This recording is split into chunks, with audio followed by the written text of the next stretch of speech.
Startuprad.io, your podcast and YouTube blog covering the German startup scene with news, interviews, and live events. Hello and welcome everybody. This is Joe from Startuprad.io, your startup podcast and YouTube blog from Germany, bringing you again a news wrap up from Germany, this time September 2022. Yes, it's already that late, but fortunately I do have Chris here with me. Hey Chris, how you doing? Hey, I'm good. As you can see, I got the new AirPods Pro. I'm happy about it. It's really crazy. The noise canceling is again so much better, and I don't know. Don't tell my mother. One day I'm going to get hit by a car and I won't even realize it until it's too late. This podcast is not sponsored by Apple, but we would like to welcome you to this month in German, Swiss, and Austrian startups wrap up for September 2022.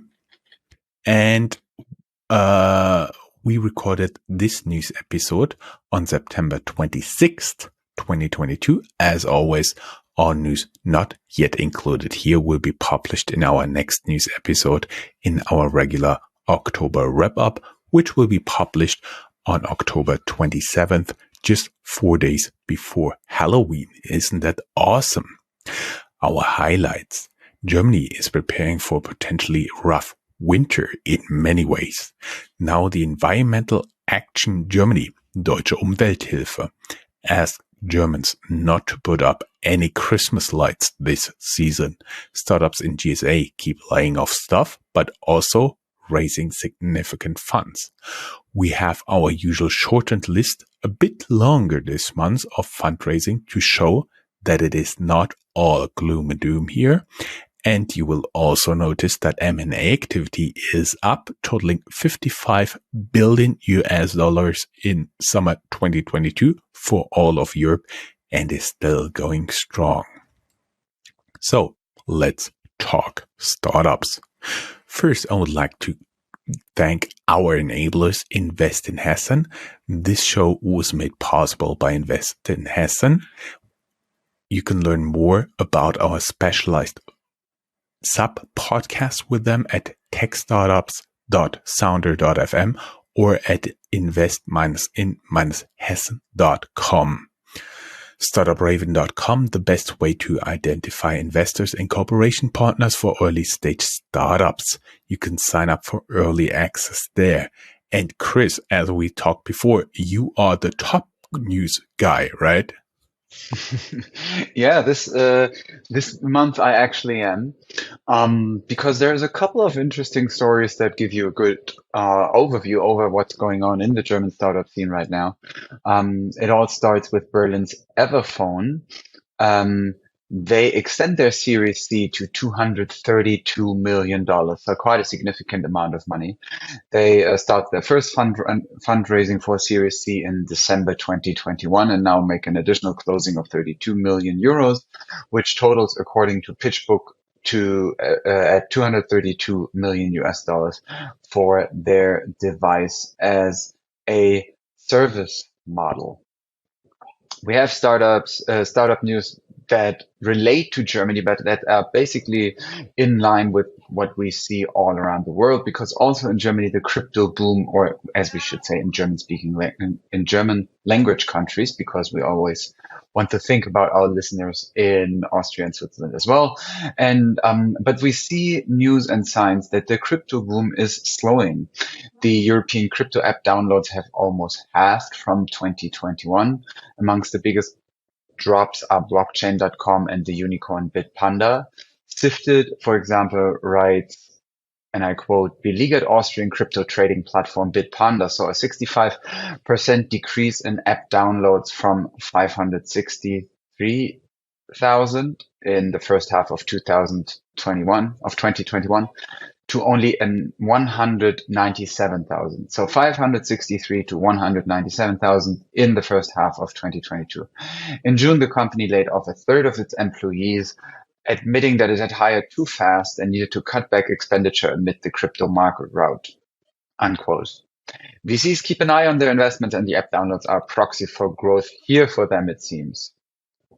in German, not necessarily startup culture, but definitely enterprise and business culture, we saw the insolvency of a couple of really big household names in Germany because they were in the consumer market, or they are still in the consumer market.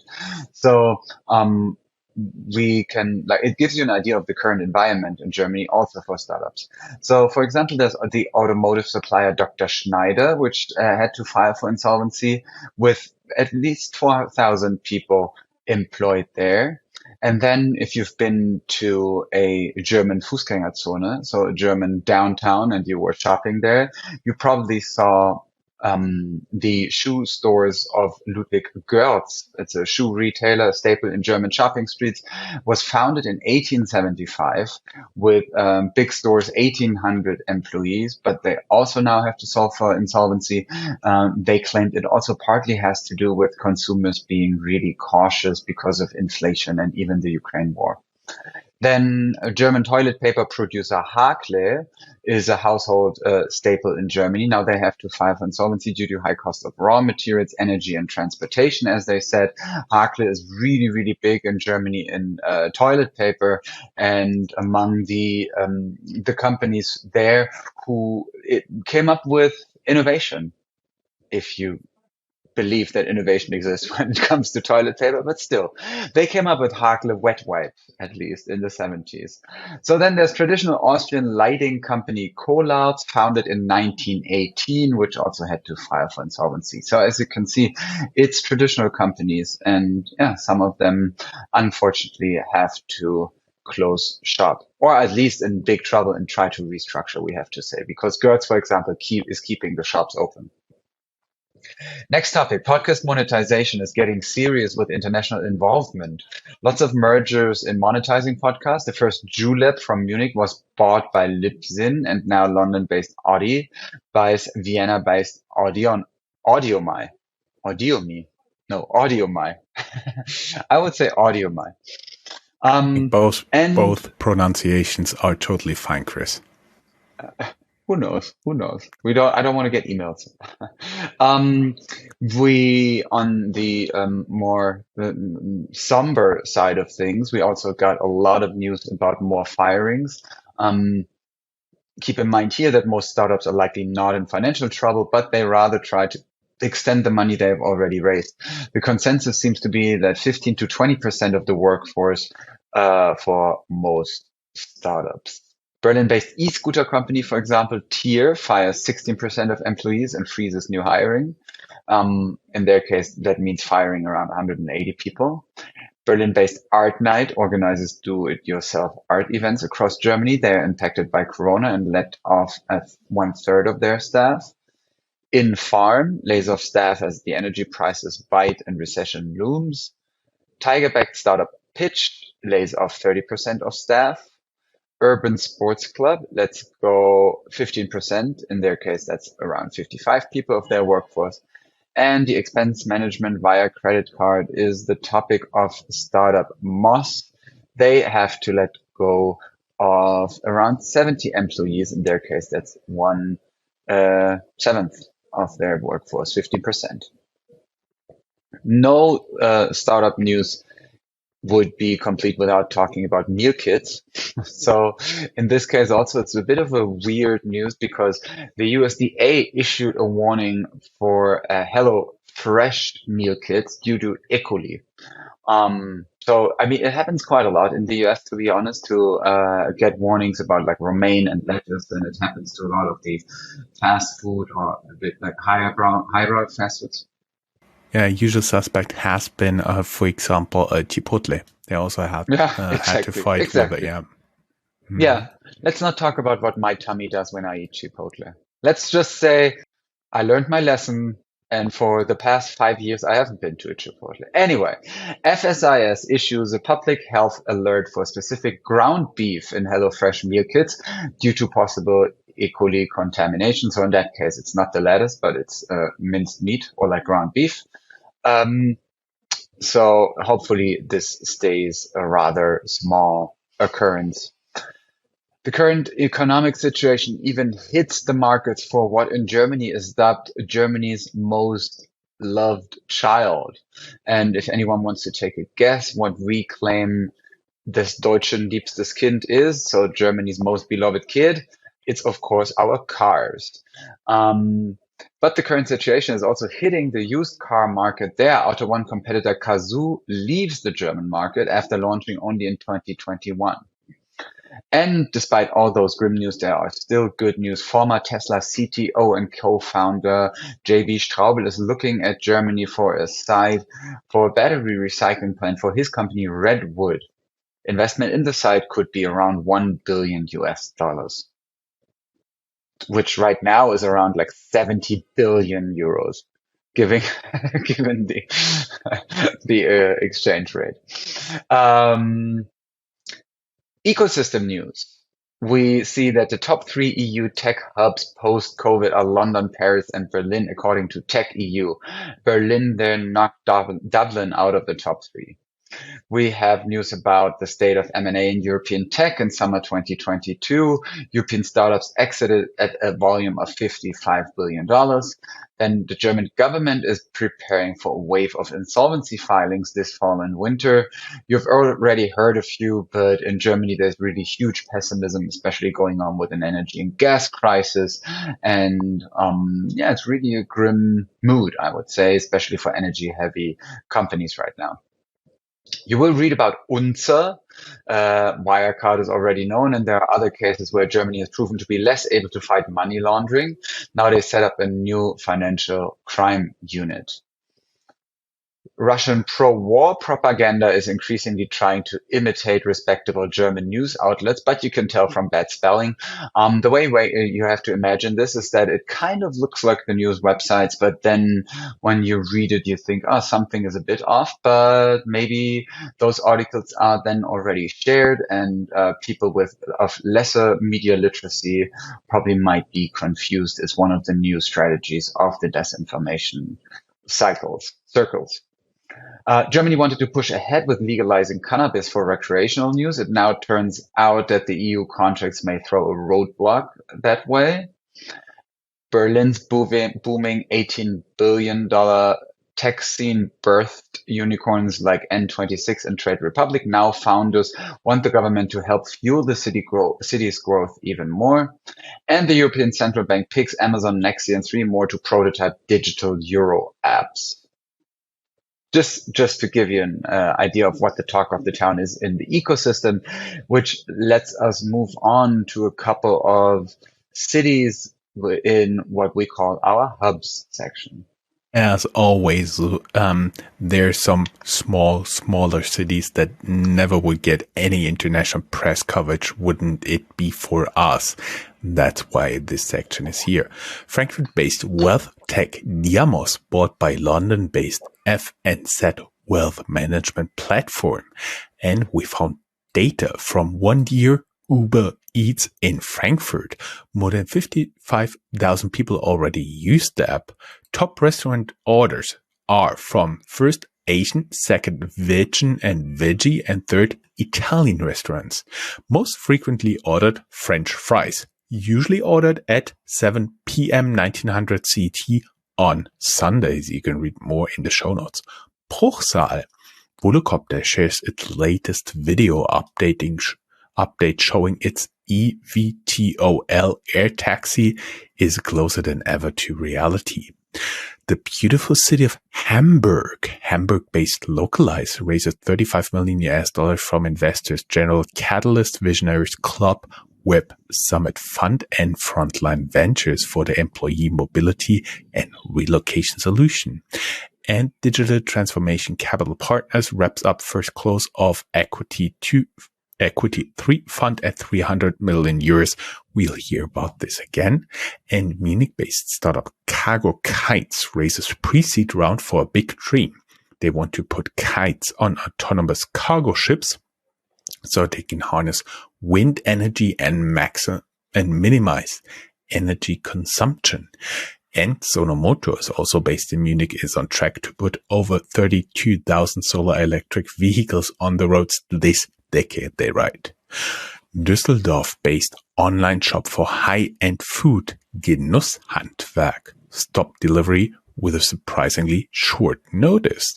Now the reason is known. Founder Hans-Georg Pester unfortunately passed away after short but serious illness.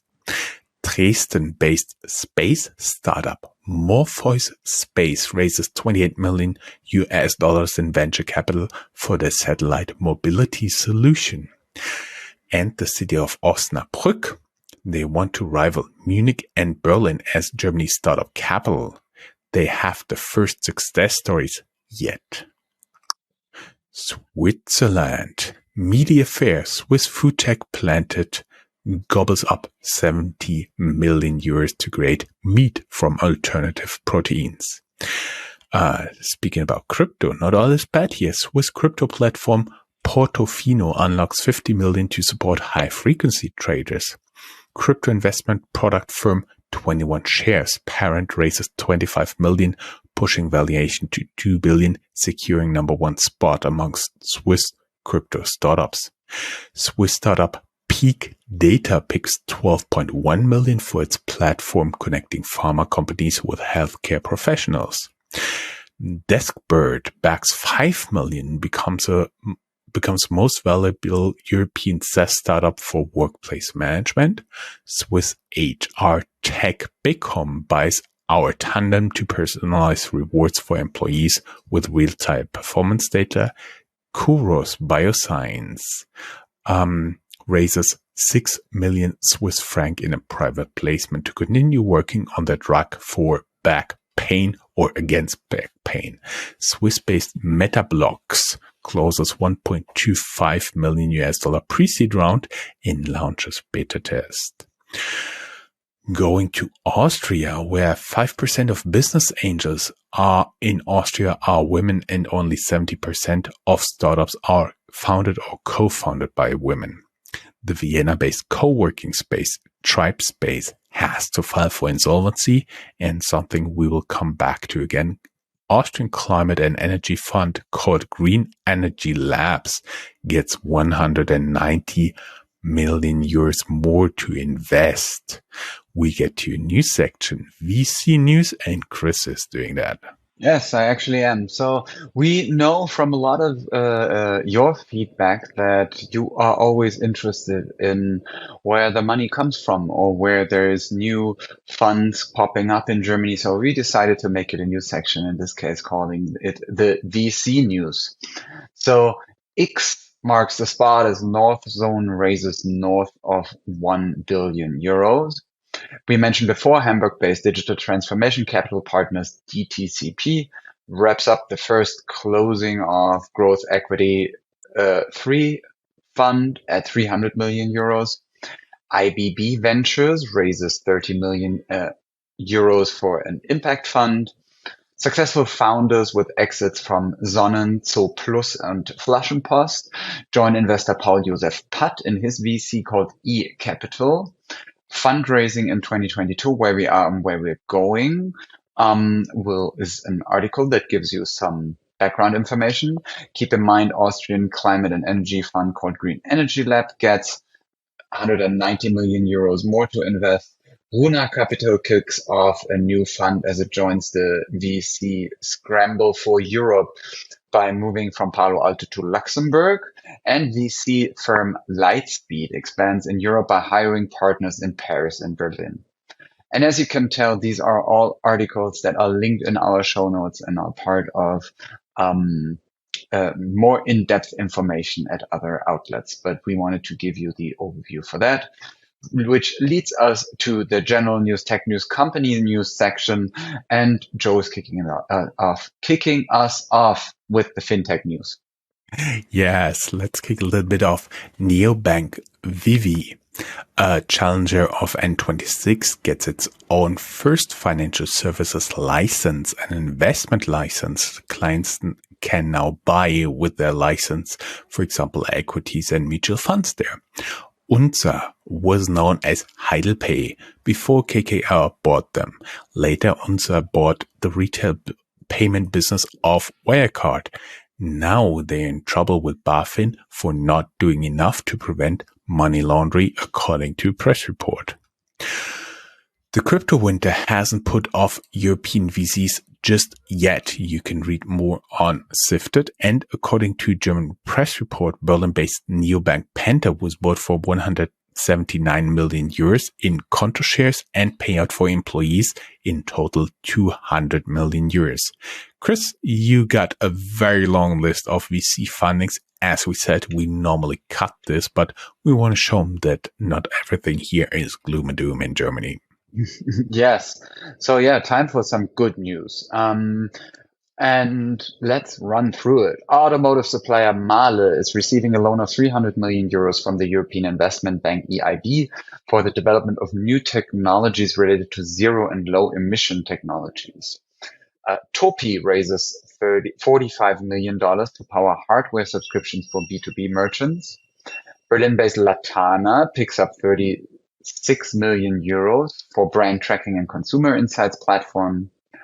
Solsten, Minneapolis, Michigan, and Berlin, Germany-based AI-based platform, which allows brands to understand their customers on a deeply human level, as they say, to create human experiences, raised $22 million in the Series B funding.